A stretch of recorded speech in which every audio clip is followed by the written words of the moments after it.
तुझी ये संगती झाली आमची निश्चिंती, नाही देखले ते मिळे भोग सुखाचे सोहळे. घरी ताकाचे सरोवर, येथे नवनीताचे पूर, नाही देखिले ते मिळे भोग सुखाचे सोहळे. तुका म्हणे आता आम्ही नवजो दवडिता, नाही देखिले ते मिळे भोग सुखाचे सोहळे.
झाली आमची निश्चिंती, नाही देखिले ते मिळे भोग सुखाचे सोहळे. प्रस्तुत नामसंकीर्तनाच्या सेवेसाठी निवडलेला हा अभंग गोपाळांचा भगवान श्रीकृष्णाशी जो संवाद झाला त्याचा अनुवाद करणारा जगद्गुरु तुकोबारायांचा एक छोटासा उत्कृष्ट आणि प्रसिद्ध असा. नित्याप्रमाणे आपल्या या आडविहीर गावी वैकुंठवासी प्रातस्मरणीय गुरुवर्य हरिभक्तीपरायण काशीराम महाराज यांच्या या उत्सवाची आज सांगता आहे. जवळजवळ 18वे हे पुण्यस्मरण.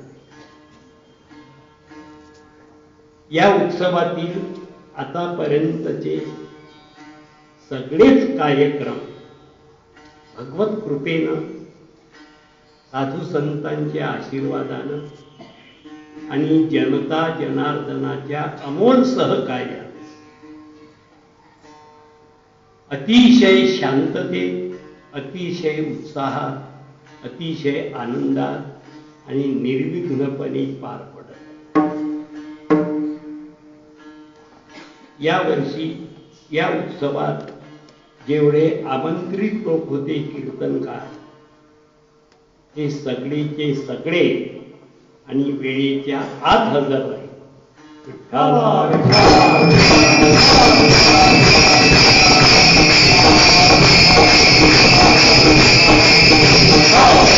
दुसरी गोष्ट,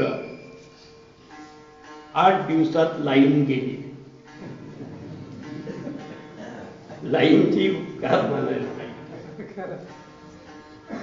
मागच्या वेळेला जनरेटर होतं, त्यावेळेला जनरेटर आणलेलं नव्हतं, परंतु 8 दिवसामध्ये लाईन कोणत्याच कार्यक्रमाला गेली नाही. फक्त लग्नांनी गडबड केली, त्याला नाही इलाज आहे.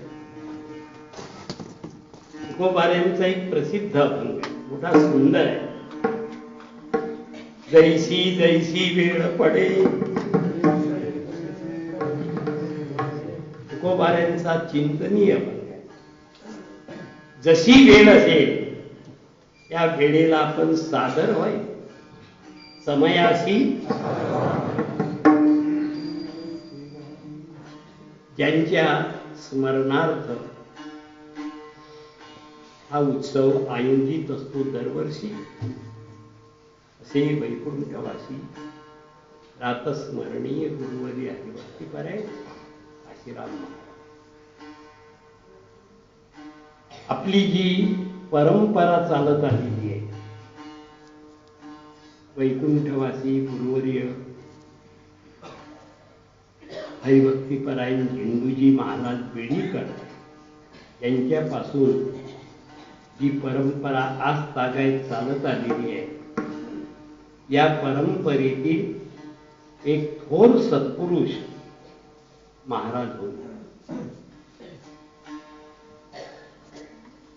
या परिसरातील सगळ्या पूर्वीच्या लोकांना त्यांचं जीवन ज्ञात, त्यांच्या जीवनातील अनेक पैलूपैकी महत्वाचे 2 पैलू. एक म्हणजे त्यांची अपरिग्रह वृत्ती आणि दुसरी गोष्ट ते अनासक्त. माझ्या जीवनामध्ये अशा 2च व्यक्ती पाहण्यात आल्या. एक वैकुंठवासी गुरुवर्य हरिभक्तीपरायण मामा दांडेकर आणि दुसरी व्यक्ती वैकुंठवासी गुरुवर्य काशीराम महाराज. यांचं जीवन मी जवळून पाहिलेलं आहे. त्यामुळे ह्या 2 व्यक्ती अतिशय श्रेष्ठ जीवन जगले. ज्याच्याकरता परमार्थ करायचा हे साध्य त्यांनी प्राप्त करून यादसाठी केला होता,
यादसाठी केला होता अट्टाहास, शेवटचा दिवस गोड व्हावा. परमार्थ ज्या कारणाकरता करायचा हे त्यांना प्राप्त झालं आणि ज्यांना माहिती आहे त्यांना कल्पना आहे. बुवासाहेबांनी जाण्याच्या आदल्या दिवशी कीर्तन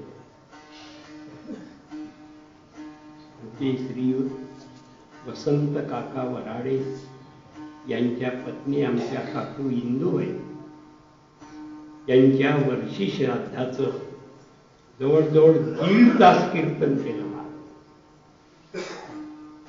आणि शेवटी सांगितलं की आपलं तिकीट काढलेलं आहे, फक्त गाडीची वाट विठ्ठला विठ्ठला.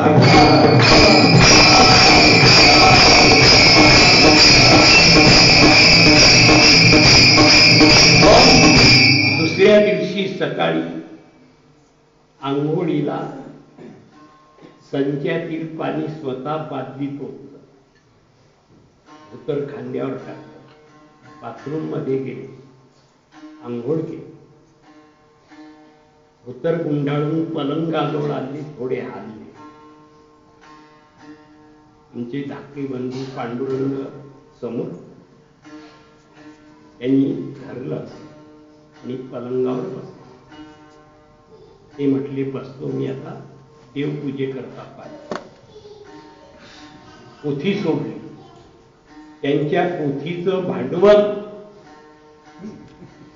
एक भगवद्गीता मोठ्या टाईप अक्षर आहे, एक पांडुरंगाचा फोटो, एक नाटाचं पुस्तक, ती बुक्क्याची डबी यांनी करलं. त्यांनी पूजा केली, पोथी बांधली आणि मांडी घालून बसली.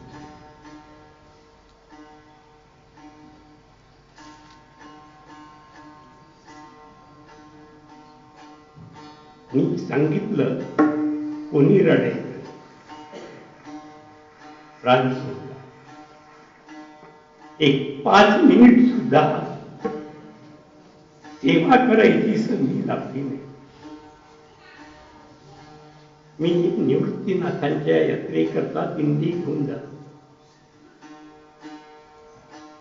पिंपळगाव बसवंतलांचा न्याहारीचा मुक्काम. प्रवचन करायला बसलो आणि श्रीयुत हरिभक्ती परायण रमेश महाराजांचा फोन. महाराज गेले आणि पिंपळगावकर आणि मी 2 गाड्या घेऊन आलो. नथुसिंग महाराजांचा निरोप आला, माझे गुरुवरी. मी आल्याशिवाय अंत्ययात्रा काढायची. आम्ही वाट पाहत बसलो. अगदी वेळेवर महाराज आले. येता बरोबर बुवासाहेबांना साष्टांग दंडवत.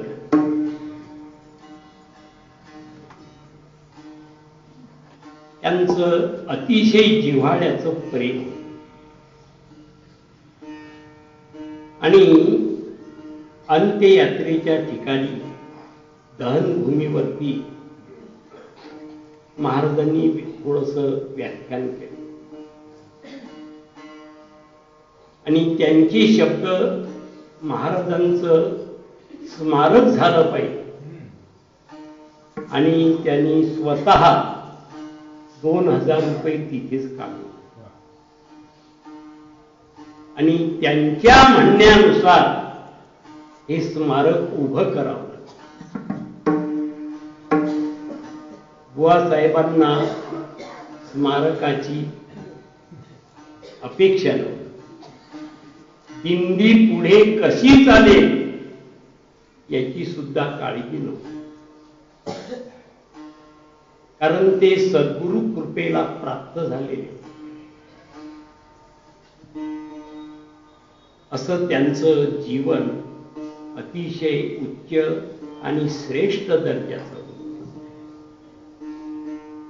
म्हणून आपण हा जो उत्सव करतो हा त्यांच्याकरता मुळीच, कारण मी सुरुवातीलाच बोलून गेलो की त्यांचं जीवन अपरिग्रही आणि अनासक्त होतं. त्यांना मान मान्यता लौकिक हा मुळीच आवडत नाही.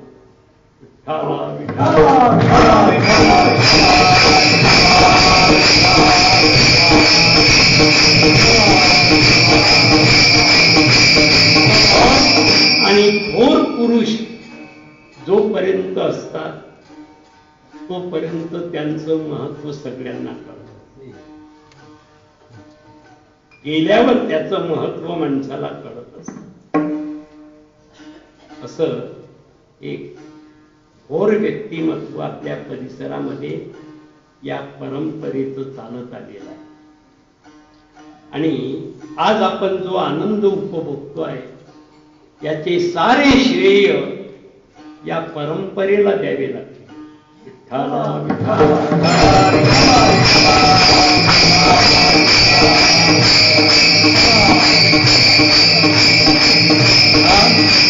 योगायोगानं मुकुंद महाराजांची पुण्यतिथी झाल्यानंतर, यनगावचा सप्ताह झाल्यानंतर, सेलापूरचा वैकुंठवासी गुरुवर्य मोतीराम महाराज यांचा सप्ताह पुण्यतिथीचा होतो.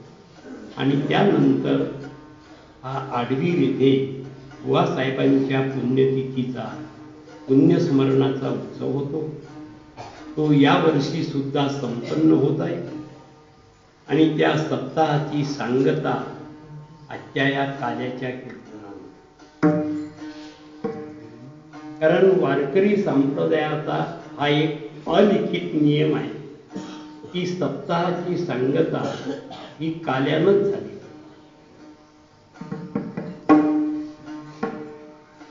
दुसरी गोष्ट, काल्याच्या कीर्तनामध्ये भगवान श्री कृष्णाचं चरित्र सांगितलं पाहिजे.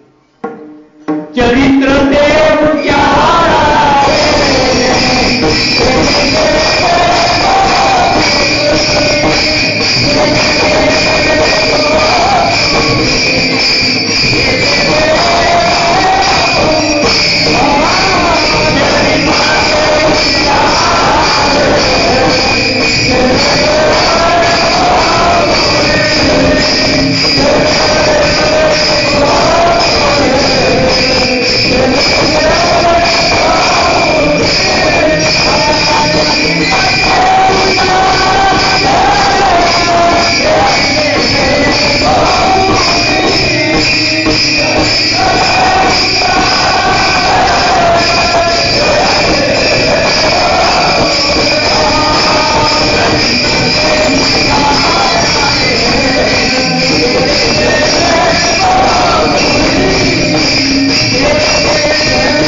ओवीची आठवण करून देणारे तुकोबारायांचे हे उद्गार. चरित्र ते उच्चारावे केले देवे गोकुळी. काल्याच्या कीर्तनात वेदांत सांगतो. काल्याच्या कीर्तनात कर्माची कटकट लावतो. काल्याच्या कीर्तनात योग सांगू नये. आणि काल्याच्या कीर्तनात राजकारण तर मुळीच आणू नये. विठ्ठला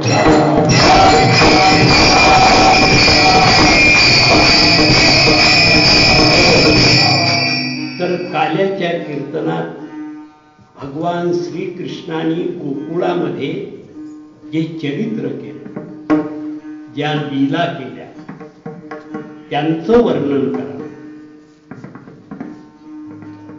संतांनी असं वर्णन केलेलं आहे.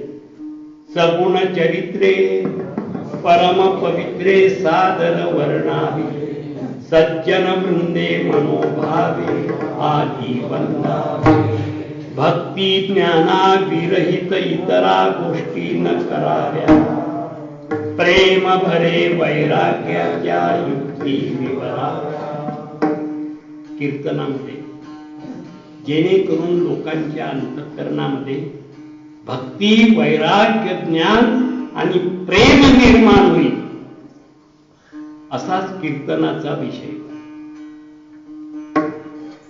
कारण कीर्तन हे समाज प्रबोधनाचं सर्वोत्कृष्ट कार्य.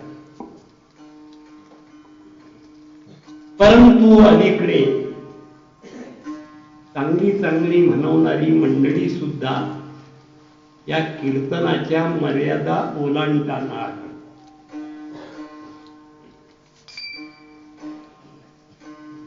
तेही काय करतील? कारण मागणी तसा पुरवठा. विठ्ठला विठ्ठला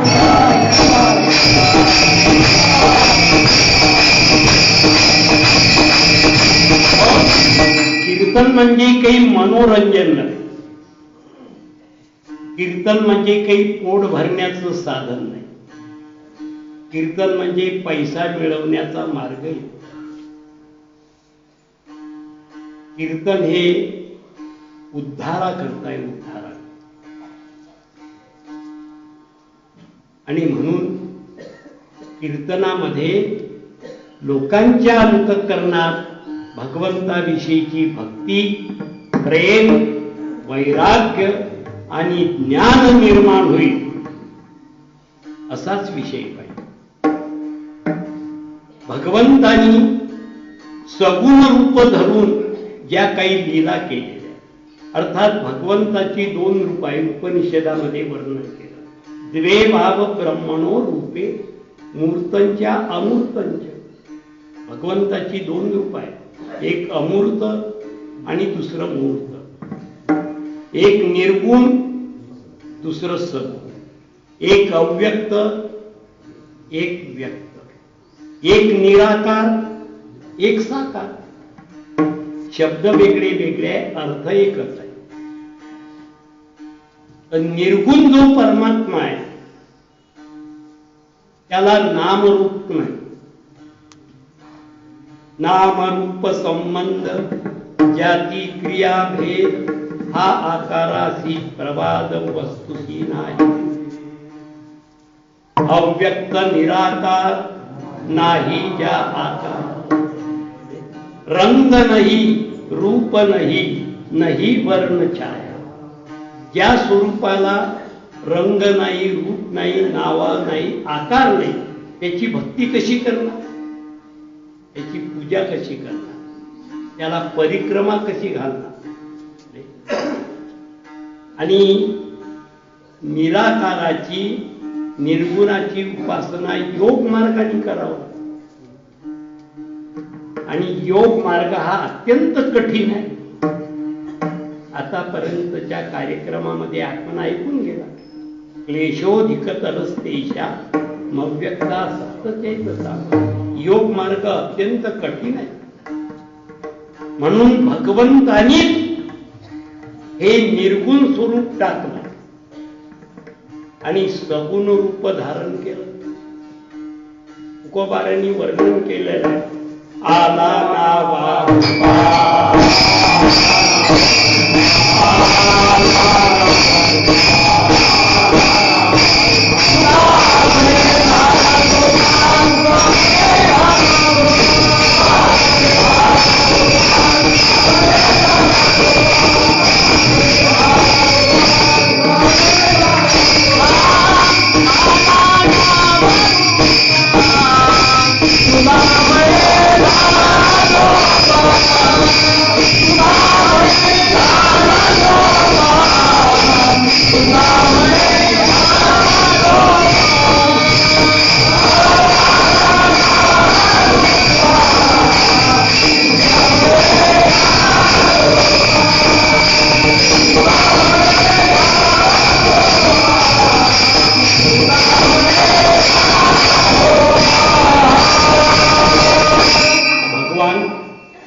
निराकार स्वरूपातून लोकांना भक्ती करता यावी, उपासना करता यावी, त्याची पूजा अर्चा करता यावी.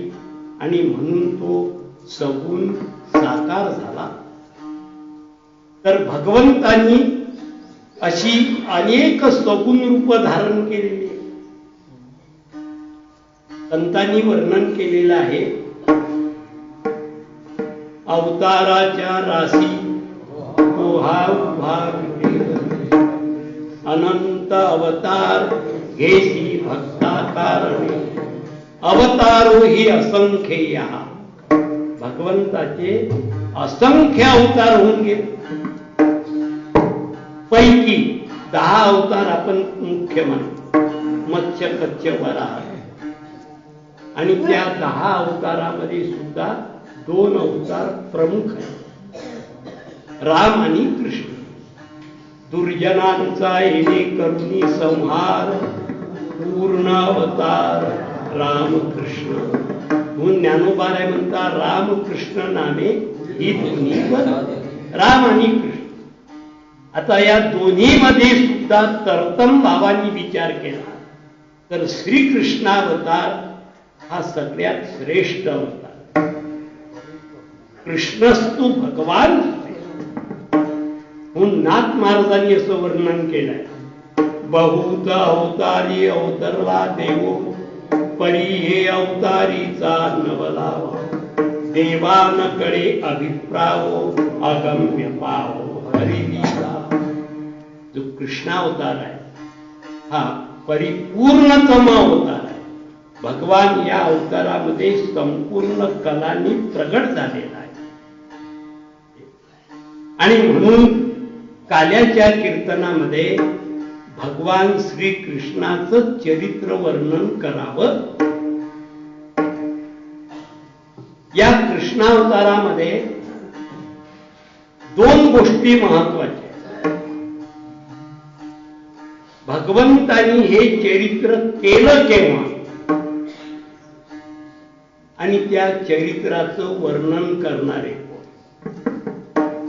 यावरून भगवान कृष्णाच्या चरित्राचं विशिष्टत्व आपल्या लक्षात येईल. भगवंतानी जे चरित्र केलं, लीला केल्या, त्याचं वर्णन तुकोबाऱ्यांनी केलं. ये जसे चरित्र केले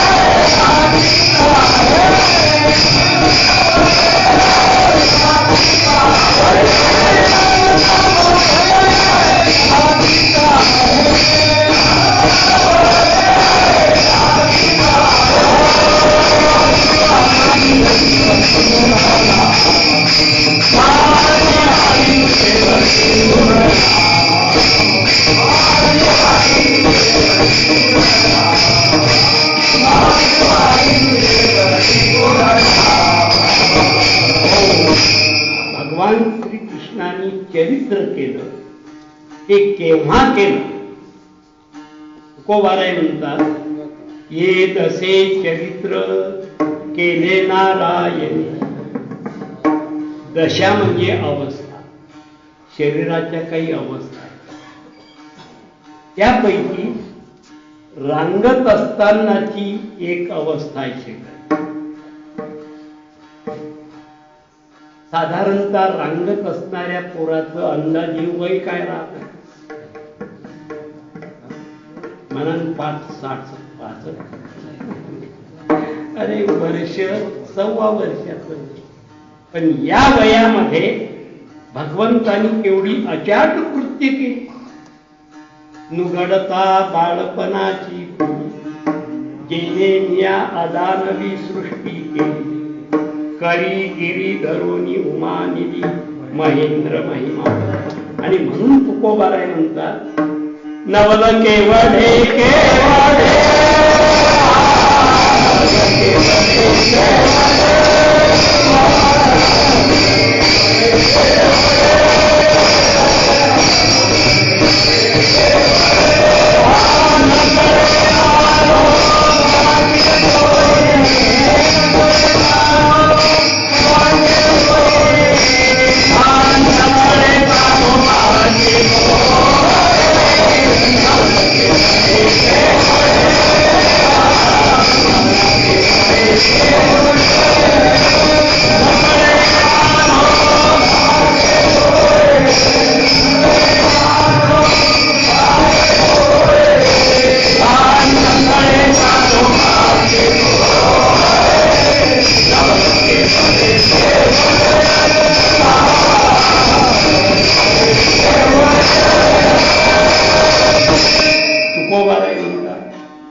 भगवान श्रीकृष्णाचं चरित्र, त्यांनी केलेल्या लीला, हे सगळं नवल म्हणजे आश्चर्य.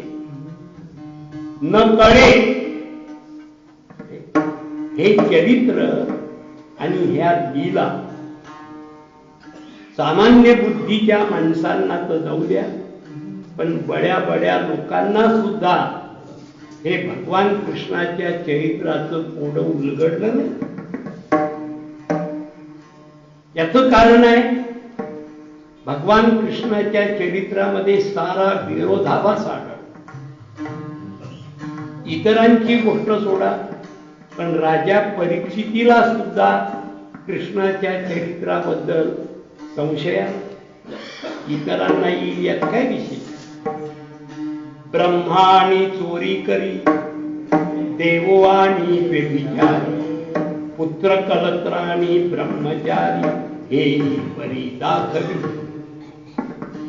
एकीकडे पाहिलं तर सदसद विलक्षण अनिर्वचनीय ब्रह्मस्वरूप परमात्मा गीतेमध्ये याचं वर्णन केलं. अनादि मत्परम ब्रह्म न सत्तन्ना सज्जते. भगवान ब्रह्मस्वरूप आहे, अशी अनेक प्रमाण. आणि दुसरीकडे पाहावं तर चोरी करी. आता संदेह निर्माण होणार, हा ब्रह्म खरा की चोर खरा, काय ठरवणार. देवो आणि व्यभिचारी, एकीकडे पाहिलं हा सर्व देवांचा देव आहे, सारे देव याची स्तुती करतात. यम ब्रह्मा वरुणेंद्र रुद्र मरुता स्तुन्वन्ति दिव्यैस्तव, इंद्र चंद्र महेंद्र याती जी पूजिती, तो हा देवांचा ही देव. एकीकडे पाहिलं तर देव आहे आणि दुसरीकडे पाहिलं तर व्यभिचारी. देव खरा की व्यभिचारी खरा, निर्णय लावणं अत्यंत कठीण आहे. व्यामोह तयार होतो बुद्धीला. पुढे ऐका, पुत्र कलत्राणी ब्रह्मचारी, हेही परी दाखवी. ज्यांनी भागवत कथा ऐकली असेल त्यांना माझं सांगणं आहे, दशमस्कंदामध्ये भगवंताच्या संपूर्ण चरित्राचं वर्णन व्यासांनी केले, शुकाचार्यांनी वर्णन केले. भगवान श्रीकृष्णाला 16,108 बायका, हे आपण नेहमी ऐकत. आणि प्रत्येकी पासून 10 मुलं आणि 1 मुलगा. त्यावेळेला नियोजन नव्हतं. आणि आताही नियोजन उठवण्याची गरज आली आहे. तेव्हा 16,108 गुणीला 11, कीर्तन संपल्यावर हिशोब करतात. इतका मोठा परिवार. दुसरीकडे पाहावं तर नैष्ठिक ब्रह्मचारी. महागृहस्थी खरा का ब्रह्मचारी खरा, निर्णय लावणं अत्यंत कठीण आहे.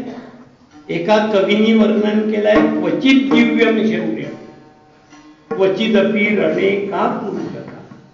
काही वेळेला भगवंतानी दिव्य शौर्य गाजवलं आणि काही वेळेला भगवान रणांगणातून पळून गेला. पहिला शूर म्हणायचं की भित्रा म्हणायचं, अवघड आहे की नाही. ऊन न कळे. मग भगवंताचं जे चरित्र आहे हे दिव्य, हे अलौकिक चरित्र आहे. मला असं विचारायचं, भगवान श्रीकृष्ण गोकुळात जन्माला, हे कंसाला, कृष्ण गोकुळी जन्माला दुष्टा चढका सुटला. कंसानी कृष्णाला मारण्याकरता दैत्यांना पाठवलं एका पाठ. त्यात पहिला नंबर लागला महाबळवटा. भयंकर बलवान, 60,000 हत्तीचं बल होतं त्याला. त्यांनी विडा उचलला, मी कृष्णाला मारून म्हणून त्यांनी ब्राह्मणाचं रूप घेतलं आणि भगवान कृष्णाला मारण्याकरता गेला. कथा सगळ्यांना माहिती आहे, म्हणून वेळ घ्यायची काही गरज नाही. भगवंतानी त्या महाबळ दैत्याला चांगला मार दिला, त्याची फजिती केली आणि त्याला उघडा नागळा करून परत पाठवला. विटंबिला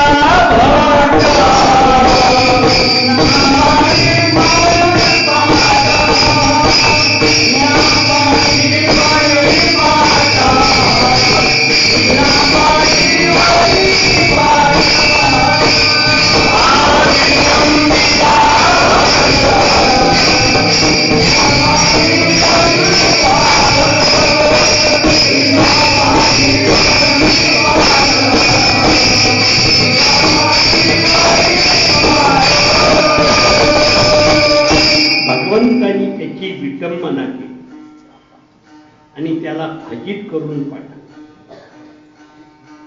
कंसानी कृष्णाला मारण्याकरता जेवढे राक्षस पाठवले, दैत्य पाठवले, त्यापैकी हा एकच परत केला, बाकीचे खलास करून टाकले. याला परत करण्याची 2 कारण. हा एक ब्राह्मणाचं रूप घेऊन आला,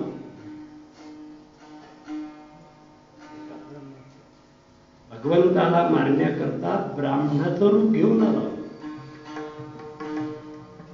याला जर मारलं तर ब्रह्महत्येचं पातक लागेल.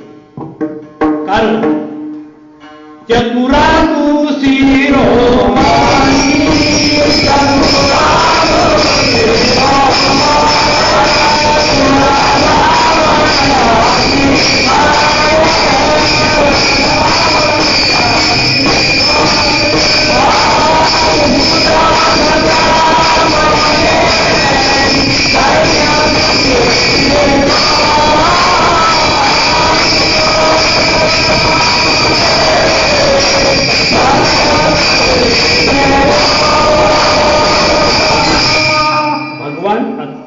चतुर आहे, देव चतुर.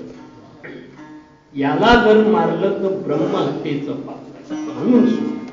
आणि दुसरं कारण, आपली शक्ती केवढी आहे, आपली ताकद किती आहे हे कंसाला कळालं पाहिजे आणि म्हणून त्याला सोडला, परत केला. लक्षात येईल आपल्या. ज्या दिवशी भगवान कृष्णाने या महाबळ दैत्याला मार देऊन फजित करून पाठवलं, त्या दिवशी भगवान फक्त 3 दिवसाचा. तुम्ही सांगा, 3 दिवसाचं कार्ट काय करू शकतं? म्हणून तो तुकोबाराय म्हणता, नवल केवळ हे केवळ. दुसरी गोष्ट, या भगवंताच्या लीलांचं, चरित्राचं वर्णन करणारे कोण आहे? कारण वर्णन करणारावर वर्ण्य विषयाचं महत्व अवलंबून असतं. आपण ऐकलो नाही, विद्वानेव विजानाति विद्वज्जन परिश्रम नहि वंध्या विजानाति गुरुविम प्रसव वेदना. विद्वानाची योग्यता ही विद्वानालाच कळते. सही निशाणी डाव्या हाताचा अंगठा, त्याला विद्वानाची योग्यता कळेल? जो दारासिंग सारखा पैलवान आहे, त्याची शक्ती अजमावण्याकरता त्याच्या तोडीचा पैलवान पाहिजे. नाहीतर जो बाजारामध्ये कांदे वाके मागतो मध्ये, त्याला पैलवानाची शक्ती अजमावता येईल? मी म्हणतो जो उदार आहे त्याचं महत्व, त्याच्या तोडीचा जो उदार असेल त्याला कळेल. जो मनुष्य कंजूस आहे, मी म्हणतो ब्रह्मचार्याचं महत्व कोणाला कळेल? ज्याची 5व्या लग्नाची तयारी आहे, त्याला ब्रह्मचर्य कळेल नाही. हे सांगण्याचं कारण भगवान कृष्ण या चरित्राचं वर्णन करणारे कोण आहे? विषय जिनोनी जन्मले जे शुकाधिक दादुले. शुकाचार्यासारखे विरक्त आणि महाज्ञानी या भगवान कृष्णाच्या चरित्राचं लीलांचं वर्णन करतात. शुकाचार्य म्हणजे काही करून करून भागले, देवपूजेला लागले, अगोदर केली सोंग ढोंग आणि मग धरला पांडुरंग, अशातले शुकाचार्य होते. ऐका पण, जन्मता संसार तेजेला शुके तोची निष्कलंक तुका म्हणे. नाना रंभेची रूपे शुकी लुठिजेची गंधर्वे. अरे रंभा बोलवण्याकरता आली. व्याख्यान करणं सोपं आहे. ज्ञानोबारायांचा जो बरी तो बरी वैराग्याच्या गोष्टी. ते शुकाचार्य भगवान कृष्णाच्या लीलांचं वर्णन करताय. व्यास महर्षी ज्ञानोबाराय जन्मतेनी प्रसंगे स्त्री देह शिवणे अंगे. असे ज्ञानोबाराय भगवान कृष्णाच्या या लीलांचं चरित्राचं वर्णन करतात. यावरून भगवान कृष्णाचं चरित्र हे दिव्य आणि अलौकिक आहे. भगवंतांनी अनेक लीला केल्या गोकुळामध्ये, समजले काय? त्यापैकी एक चोरीची लीला भगवंतांनी. आता भगवंतांनी केलेली चोरी सुद्धा पवित्र आहे. म्हणजे काय? त्याचं अधिक विश्लेषण करायची गरज नाही. म्हणून तर भगवंताच्या या चोरीचं श्रद्धेनं वर्णन केलं तरी मनुष्य पवित्र होईल. श्रीकृष्णाची चोरी किती गाता सुवर्णस्ते या पावनता. कृष्ण व्यभिचार वर्णिता गुरुतल्पगता दोषहरी. ही भगवान कृष्णाची लीला आहे. मग भगवंतानी चोरी का केली? काय कवी होतं त्याला? म्हणून यशोदा म्हणते, कृष्णा अरे तुला चोरी करायची काय गरज आहे? पण मला असं वाटतं हे जास्त मोठे असतात तेच जास्त चोऱ्या करतात. विठ्ठला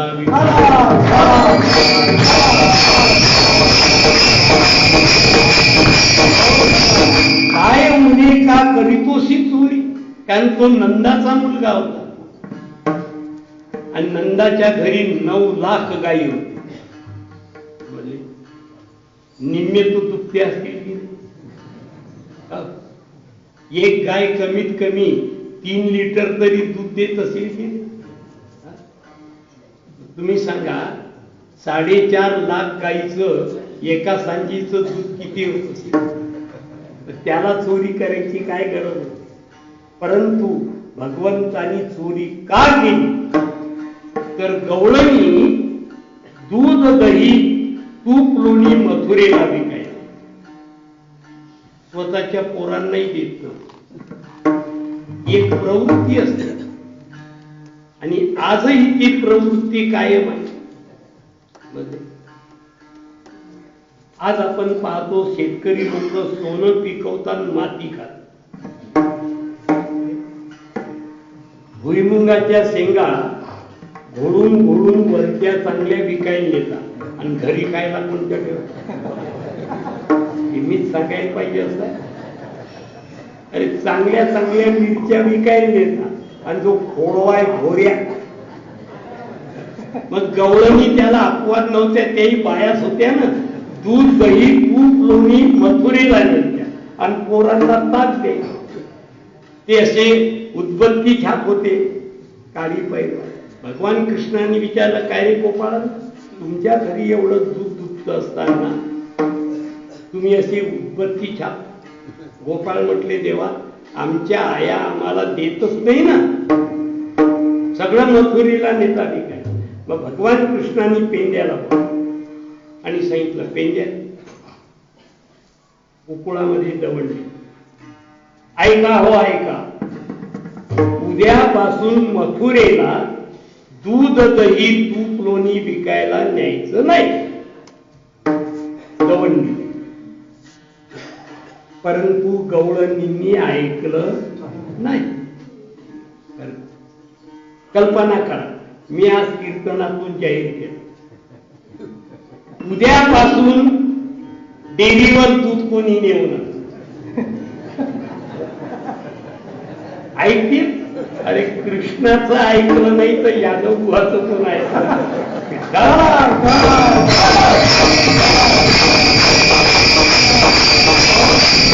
गवंडी दिल्यावर सुद्धा दूध दही तूप लोणी गवळणींनी नेलं.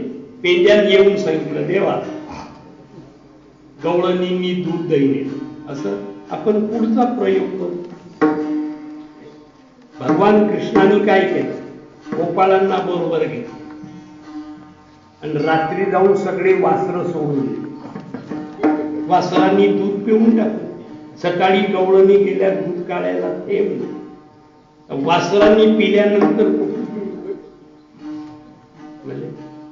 मग पेंड्यानी सांगितलं, देवा वासरांनी पिऊन टाकलं तरी गवळणींनी ऐकलं, कारण त्यांनी दुसऱ्या दिवशी वासर घरात घेऊन टाकले. आता काय करू? त्यांना काय माहिती हा कसा आहे? हा घरात पूत होता आणि बाहेर भूत होता. गोपाळांना घेतलं म्हणून. आणि भगवान कृष्णाने काय केलं? सगळ्या गायी सोडल्या आणि लांब नेऊन बांधल्या आणि गायीच्या जागेवर बैल आणून. गवळणी सकाळी गेल्या दूध काढायला, हात लावता बरोबर लागला. गवळणी म्हटल्या, काय भानगड आहे? गायी का बिथरल्या? हात का लावू देत नाही? एका गवळणीने उजेड आणला घरात. पाहते गायीच्या ऐवजी बैल. हे कृष्णाशिवाय काम झालंच. तुम्ही सांगा, इतके प्रयत्न केल्यानंतर गवळणींनी दूध दही न्यायला पाहिजे, तरी नेलंच ना त्यांनी. पेंड्यानी येऊन सांगितलं, देवा दूध दही घे. मग भगवान म्हटले, याच्या पुढचा प्रयत्न तुम्ही सगळे गोपाळ माझ्या बरोबर रस्त्यावर लपून बसवा आणि तिकून गवळणी आल्या की त्यांच्यावरती छापा टाक, त्यांच्याजवळचं हिसकावून घेऊ आणि तुम्हाला खाऊ घाल. गवळणीचा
दूध दही तूप लोणी घेऊन निघाले. पेंड्यानी पाहिजे आणि शिट्टी वाजली.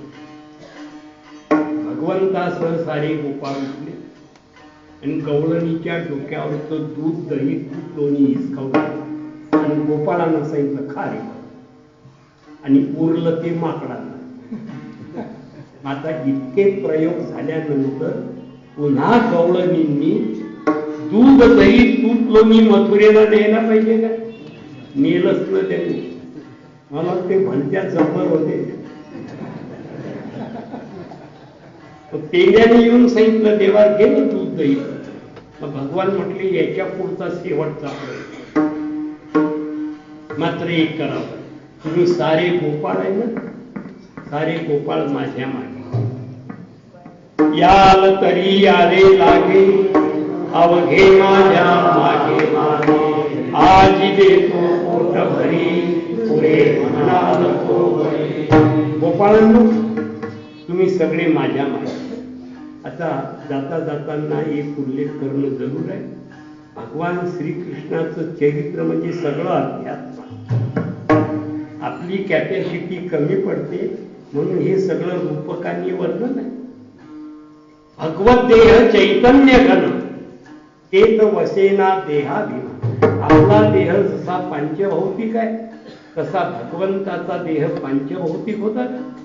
ज्ञानोबारायांनी घोंगडीच्या रूपकानं मोठं सुंदर वर्णन केलं. भगवंताची जी घोंगडी म्हणजे शरीर स्वगत सच्चिदानंद शुद्धवत शुद्ध सत्व गुण विनरी, षड्गुण गोंडे रत्न जडित तुझं सारं अध्यात्म. भगवान म्हटले गोपाळांनो माझ्या मागे. याचं कारण आहे गोपाळ म्हणजे जीव आणि आपणही सगळे गोपाळच आहे. आपण गोकुळात जरी जन्माला आलो नाही तरी आपण जीवच आहे.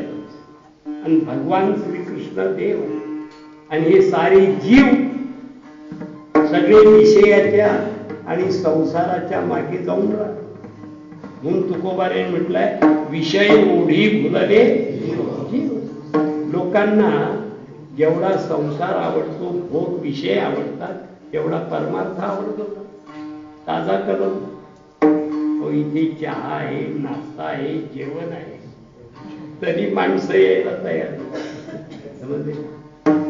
आणि विषयाकडे, भोगाकडे, संसाराकडे माणसाची सहज प्रवृत्ती आहे. आणि संसारामध्ये सुख नाही ना, संसारामध्ये दुःख फजिती आहे. म्हणून भगवान म्हटले गोपाळांनो म्हणजे जीवांनो संसाराच्या मागे जाऊ नका, माझ्या मागे. गोपाळांनी भगवंतावर विश्वास ठेवला आणि भगवंताला विचारलं देवा तुझ्या मागे येऊ पण जायचं कुठे. भगवान म्हटले गवळणी ऐकत नाही. मग पुढचा प्रयोग करायचा आहे आपल्याला. रात्री गवळणीच्या घरात जाऊन चोरी करायची. तुम्ही सगळे माझ्या मागे या आणि हळूहळू चला. कोणी कोणाशी ना, कारण चोरी करायचं तंत्र असते. तुम्ही म्हणाल महाराजांना बरीच माहिती दिसते, अजून केलेली नाही आणि करणार आहे. चोरीचं एक तंत्र आहे ना, आले काय. आणि ते भगवंताला सगळं अवगत होतं म्हणून गोपाळानं सांगितलं हळूहळू चला. आणि एक गवळण झोपलेली होती घरात. भगवंतांनी सगळे भांडे काढले, शिंक्यावरचे, पाठीवरचे आणि गोपाळानं सांगितलं खारे भर. यांनाही मिळत नव्हतं, यांनी ताव मारला सांगितलं. भगवान म्हटले गोपाळानं भरलं का पोट. म्हणे हो. आता चला आपण बाहेर. हळूच भगवंताच्या बरोबर सगळे गोपाळ बाहेर पडले आणि एका ठिकाणी थांबले. मग ते गोपाळ भगवंत कृष्णाला म्हणतात देवा भाग्य आमचं, आजपर्यंत आम्हाला या संसाराची भोगांची समजले संगती होती आणि त्या संसाराच्या भोगाच्या विषयाच्या संगतीमध्ये आम्ही फजित पावलो. बहुतांची संगती बहु पावलो फजिती. पण आमचं भाग्य की तुझी संगती आम्हाला लाभली, त्यामुळे तुझ्या संगतीमध्ये आमची तृप्ती म्हणजे निश्चिंती झाली. असं महाराज अभंगाच्या प्रथम. तुझी या संगाती, तुझी या संगाती, तुझी या संगाती, या संगाती,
देवाशी बोलण्याचा, देवाशी खेळण्याचा, देवाबरोबर जेवायचा, देवाबरोबर गायी चारायचा ज्यांना योग आला, किती भाग्यवान.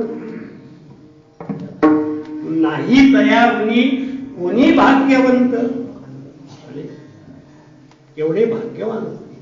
अहो भाग्य महो भाग्य नंदगोप व्रजौकसा यं मित्रं परमानंद पूर्ण ब्रह्म सनातन. मित्राहून किंमत कळते माणसाची. विठ्ठला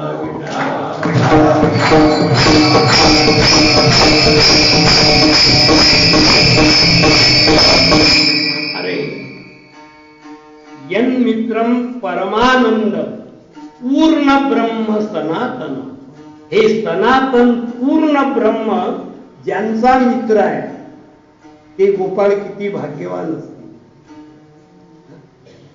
गोपाळ काही एज्युकेटेड होते, गोपाळ काही सुपर राहत होते. सांगू तुम्हाला, 1000 मूर्खांनी मानल्यापेक्षा एका शहाण्याने मानले. मनुष्य हा देवाला आणि संतांना प्रिय पाहिजे. लोकांना प्रिय, लोकांना कोणी प्रिय वाटतो. मला वाटतं चांगल्यापेक्षा बेकारच प्रिय वाटतं लोकांना. विठ्ठला विठ्ठला.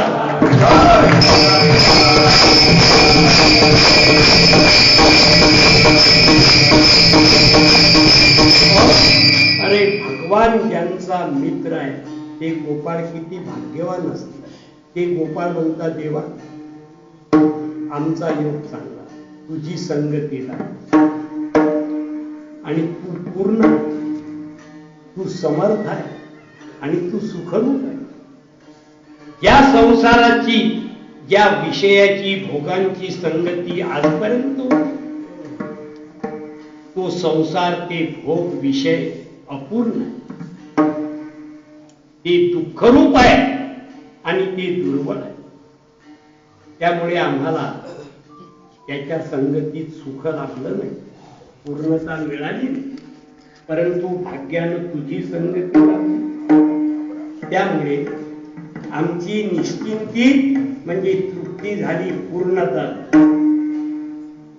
सगळ्या कीर्तनाचं सार आहे. संसार अपूर्ण आहे आणि परमार्थ पूर्ण.